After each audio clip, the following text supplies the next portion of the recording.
Another type of loan that might end up to be something that's very common for a lot of you might be student loans. So if you fill out a FAFSA, you might be offered different types of loans. You can take out a loan that's not an actual student loan, that's just an actual loan like one of the other loans that we've talked about, but there are loans that are specifically designed for school. When you're in your undergrad, you can have a direct subsidized loan or an unsubsidized loan. In a subsidized loan, the government pays the interest while you're in school.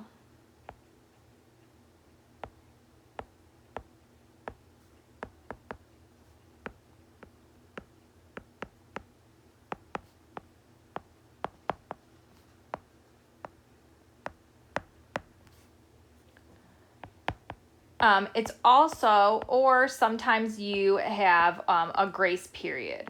Like after you graduate, you have a grace period of 6 months or something like that before you have to start making payments on your loans. Okay? These loans right here, the subsidized ones, they are need-based. Okay? Unsubsidized loans, on the other hand, you pay all the interest at all times.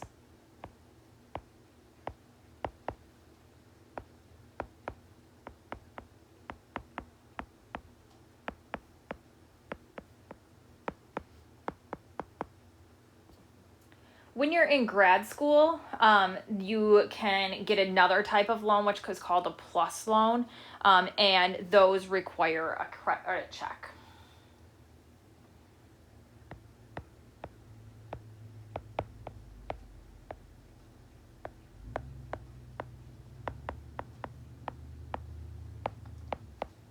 So one of the questions that I have gotten previously from students is about managing student loans once you have them.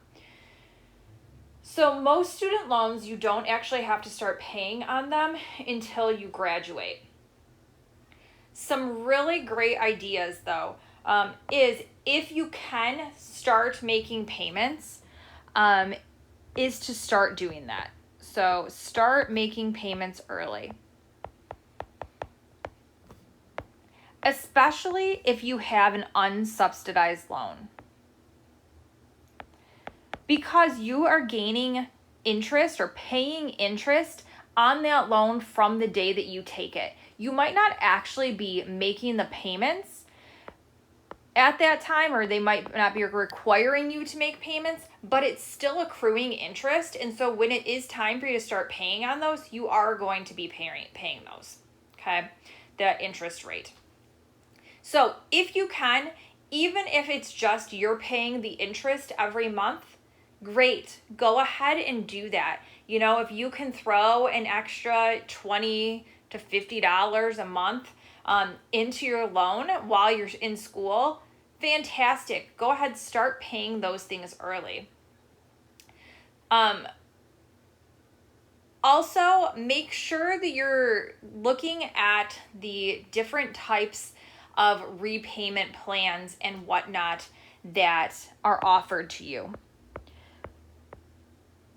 So when you go ahead and you start paying your loans, sometimes they'll offer you a plan that says, you know, we'll combine your loans and you'll pay this much a month. If that's something that works for you, then go ahead and do that.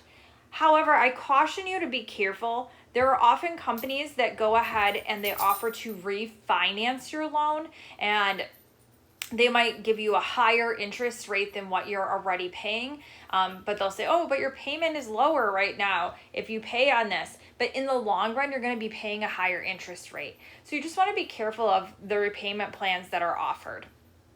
Sometimes it's going to take a really, really long time for you to pay off your student loans.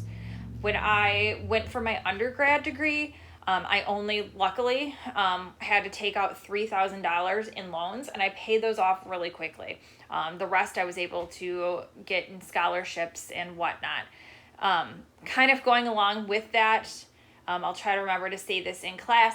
However, if you're in college, look at all the possible scholarship opportunities that you have. Look at like the strangest places in the college itself. So, for example, there was a math department scholarship that got offered every year, and you could reapply for it. It was, I think, anywhere from like an extra $500 to $1,500 a school year or a semester or something. I applied for it multiple times because a lot of people didn't know about it either, and I received it multiple times.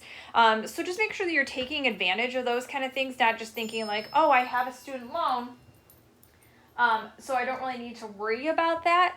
But if you got a scholarship, you wouldn't have to worry about paying that back, and you could pay back your student loans quicker. Also, another thing that I want to bring up is don't be discouraged about the fact of how long it might take you to pay back your student loan. When I decided to go back to school to add my secondary math endorsement so I could teach high school as opposed to just middle school and elementary, since it was still an undergrad program, I ended up having to take out a lot of loans. I couldn't get as many scholarships because I already had an undergrad degree. And it took me a long time. I want to say, almost 8 years to pay off those things while I was paying for other things, paying for a house and my car and everything, as a different time in my life. But don't be discouraged if it takes you a long time to pay off your loans. Make a chart, do something to go ahead and focus on getting those paid off.